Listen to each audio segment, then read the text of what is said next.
Welcome to the Deep Dive, your shortcut to being well-informed, packed with surprising facts and maybe just enough humor to keep you hooked. Hey, we try. Today, we're setting our sights on a really exciting destination, Portugal. Imagine treating your current routine for, sun-drenched beaches, historic villages, incredible food, new adventures. Oh, it's definitely a dream for so many people, isn't it? But, Yeah. well, as anyone who's made a big international move knows, Yeah. sometimes the romance meets reality pretty quickly when bureaucracy shows up. Yeah, that's true. And for lots of folks, one of the first sort of tangible hurdles is getting your driving license sorted out legally. You've absolutely hit the nail on the head there. And that's why our mission for you today is really to cut through all that potential confusion.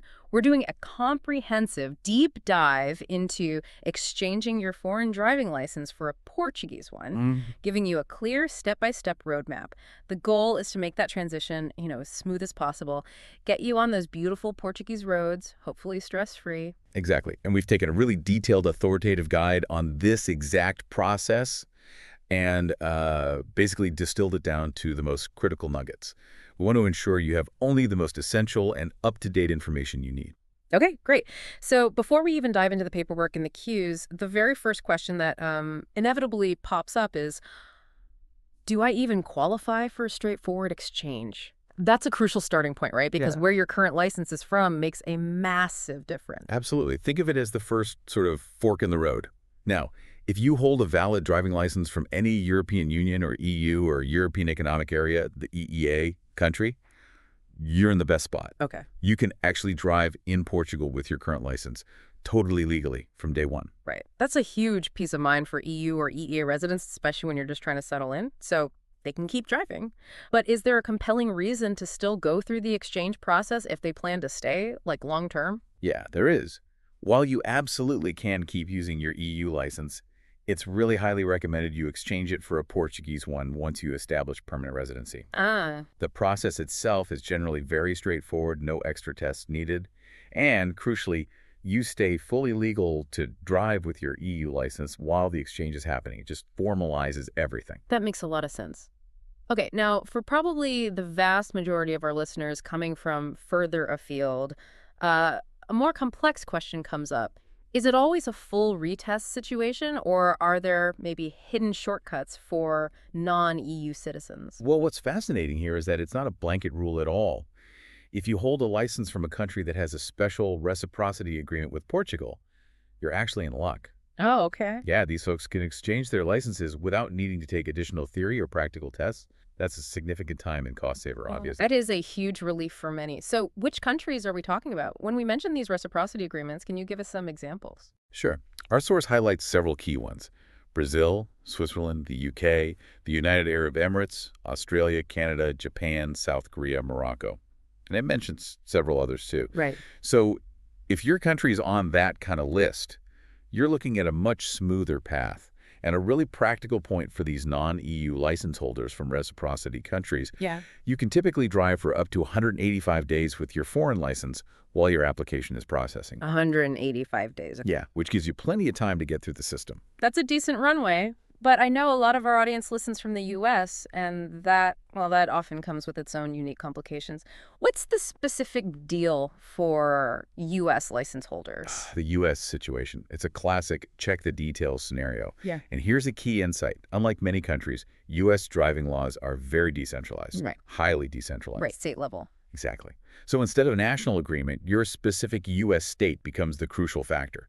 And this isn't just a minor detail. It's potentially the difference between a smooth exchange and having to retake tests. So this means you absolutely need to check directly with the IMT, that's the Instituto de Mobilidade e dos Transportes, Portugal's transport authority, or maybe a local Portuguese consulate for the most up-to-date info about your particular state. So the takeaway for Americans is really step by state. You got to do your own homework. That sounds like it could be a bit of a headache for some. What's the best first place for them to check? Yeah, it definitely requires a bit of detective work. The IMT website, or maybe sending a direct email to them asking for clarification based on your specific state license, that's the best starting point. Okay. The potential outcome is you might need an official driving record from your state's DMV. And if your specific state has no agreement, well, you could even need to take a written test or a driving test, or maybe both, in Portugal. essentially starting fresh. Okay, so we've covered the EU, the reciprocity countries, and the tricky U.S. situation. What if, after all that checking, you find out there's just no reciprocity agreement at all for your country? Is that it? A dead end for driving in Portugal? Not a dead end, no, but definitely a different route. If there's no reciprocity agreement, the alternative is quite clear. You'll need to enroll in a Portuguese driving All school. right, back to school. Pretty much. It involves completing all the required theory and practical lessons, and then passing both the theory and practical driving test to get a brand new Portuguese license. It's a full requalification, like getting your license the very first time. All right, so we've established if you qualify. Now let's get into the nitty-gritty of the process itself. Think of it like a detailed treasure map, and we're going to show you where all the X's mark the spot for a smooth exchange. Exactly. And this raises the important question. Once you know you qualify, what exactly are the concrete step-by-step actions you need to take to navigate this system efficiently and, successfully? Okay, so our treasure map's first X. It's all about gathering your required documents, what's on that universal checklist, the stuff absolutely everyone needs no matter where their license came from. Okay, universal docs. First, your valid foreign driving license, and I have to stress this, it absolutely must be current, not expired. That's critical. Got it, valid. Then, your passport or ID card for identity verification. Your NIF, that's your Número de Identificação Fiscal, the Portuguese tax ID number. And a residence certificate or card proving your legal residency in Portugal. Right, the proof you live there. And photos, of course. Bureaucracy always needs photos, doesn't it? Yes. 2 recent color passport photos, the standard 35mm by 45mm white background.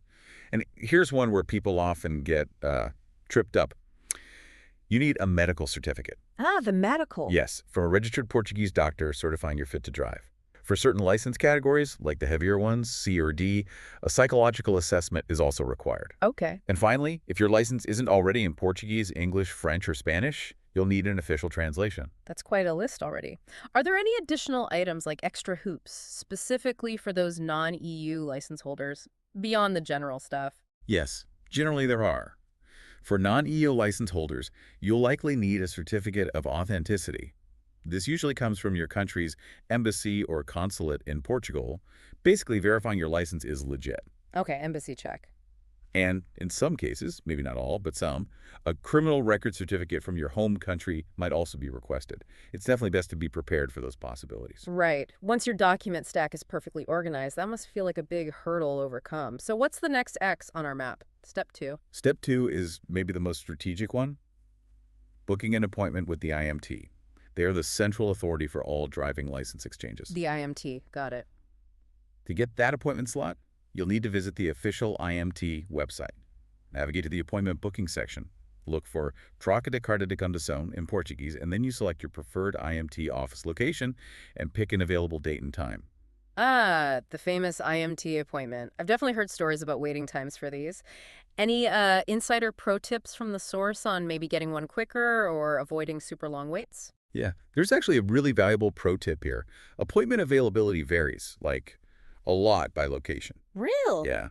The source advises considering booking at IMT offices outside the major cities like Lisbon and Porto.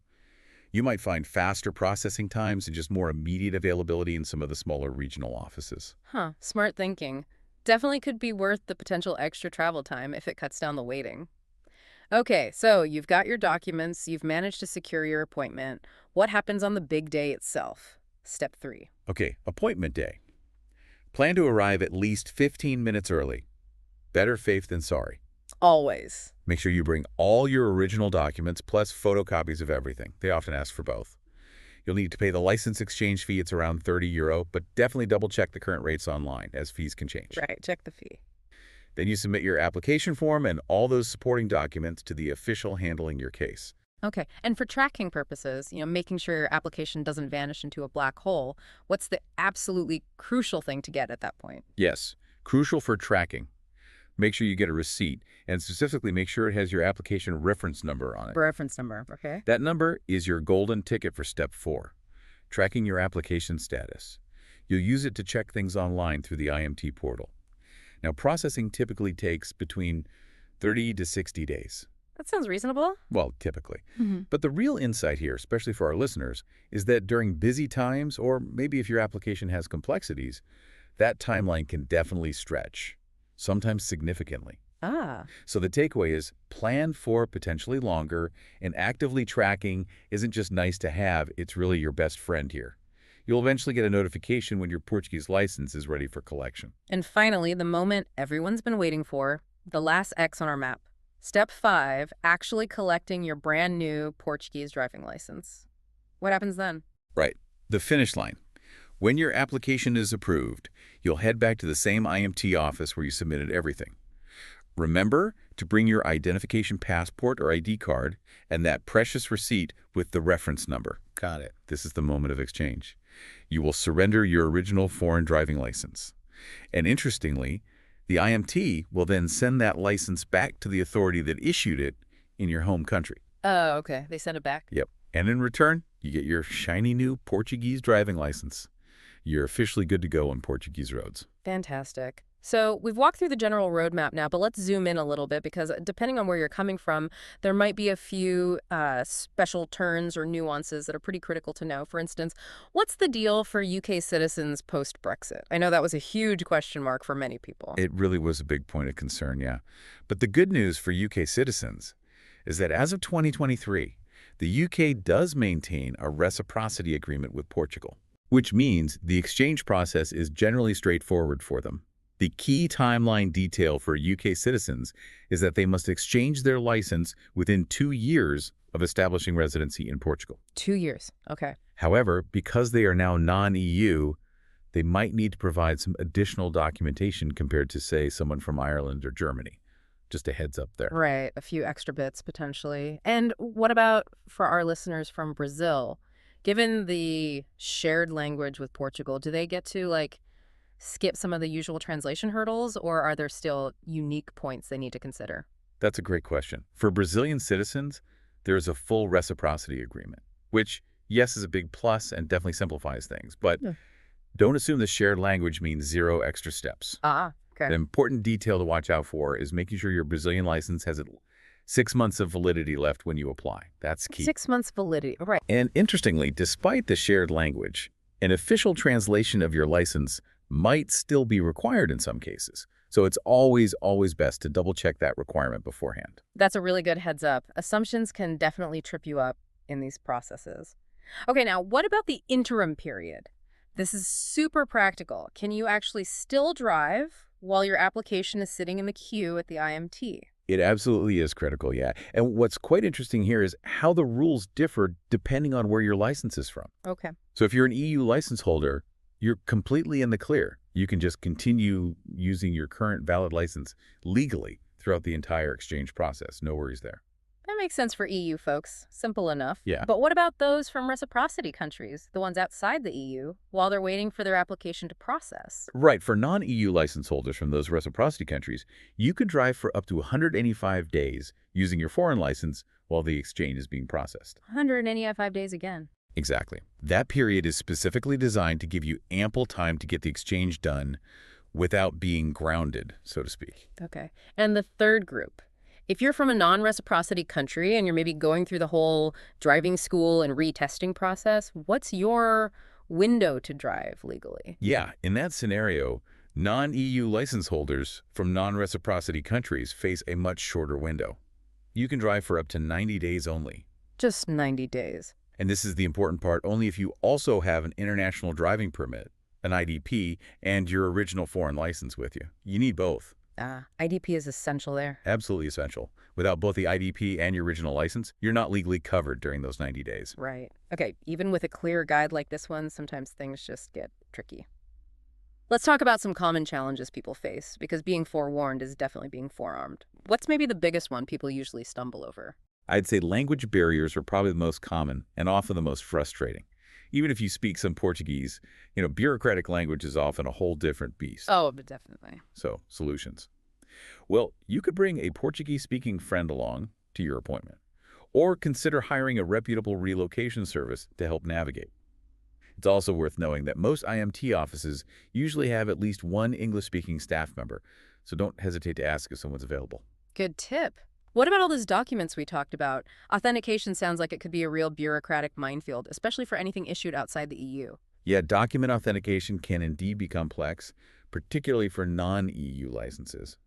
The absolute key is to start that process incredibly early, sometimes even before you leave your home country. Wow, okay. Use certified translation services that are specifically recognized by Portuguese authorities. Don't just pick any translator online. And always, always, always keep both digital and physical copies of every single document you submit. Back up everything. Exactly. That way you're prepared if anything gets temporarily misplaced or questioned. Okay. And finally, the one everyone dreads, processing delays.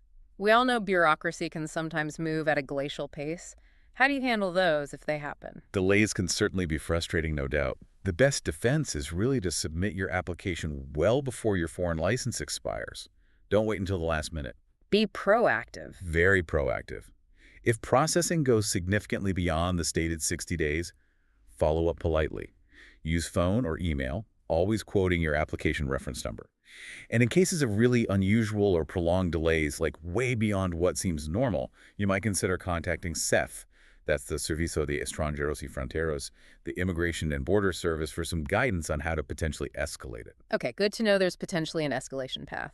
Right, let's hit some rapid-fire questions now. These are probably buzzing in your head after all that great info. Think of these as quick, essential facts to really nail down your understanding. First one, how long is a Portuguese driving license actually valid for once you finally get it? Okay, validity. Typically, if you're under 60 years old, it's valid for a pretty generous 15 years. 15 years, nice. If you're aged between 60 and 70, it drops to 5 years. And if you're over 70, you need to renew it every 2 years, and that usually requires a fresh medical certificate each time. Okay, tighter renewals as you get older. Next quick question. Can I exchange an expired foreign driving license? This feels like something people might overlook. Yeah, good question. Generally, no. Your foreign license needs to be valid when you apply for the exchange. If it is expired, you'll likely need to renew it back in your home country first. Right. Otherwise, as we discussed earlier, you might find yourself having to go down the route of taking the Portuguese driving tests. Okay, so keep it valid. And the big question everyone asks, the one that feels almost counterintuitive for some, do I actually have to surrender my original foreign license? Give it up. Yes, you absolutely do. You will need to physically surrender your original foreign license when you pick up your new Portuguese one. No keeping both then. No, the IMT actually sends it back to the issuing authority in your home country. It's a true exchange, one for the other, not just getting an additional I permit. gotcha. So there you have it. While the process of exchanging your driving license in Portugal certainly has its bureaucratic moments, it is entirely navigable, especially with the right information and, critically, that clear step-by-step approach we've mapped out. You basically now have that map in your hand. Absolutely. And it's such an incredibly important step in really establishing your new life in Portugal. Just one final reminder, though. Requirements can change, and sometimes do. So it's always, always advisable to check the official IMT website for the most current information right before you start your application. Good point. Our source, for example, notes it was last updated in March 2025, which just highlights that need to check for the very latest rules. Absolutely crucial. So what does this all really mean for you, the listener? Well, once that Portuguese driving license is finally firmly in your hand, you're not just gaining another piece of plastic, you're unlocking this incredible level of freedom to truly explore this beautiful country. The open road. Exactly. Imagine the possibilities.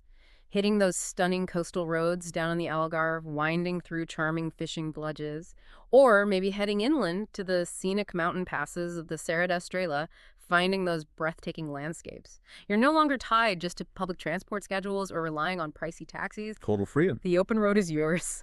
So the question to ponder is, what new Portuguese destinations will you discover first? And what unexpected adventures might be waiting for you just beyond those well-trodden tourist paths?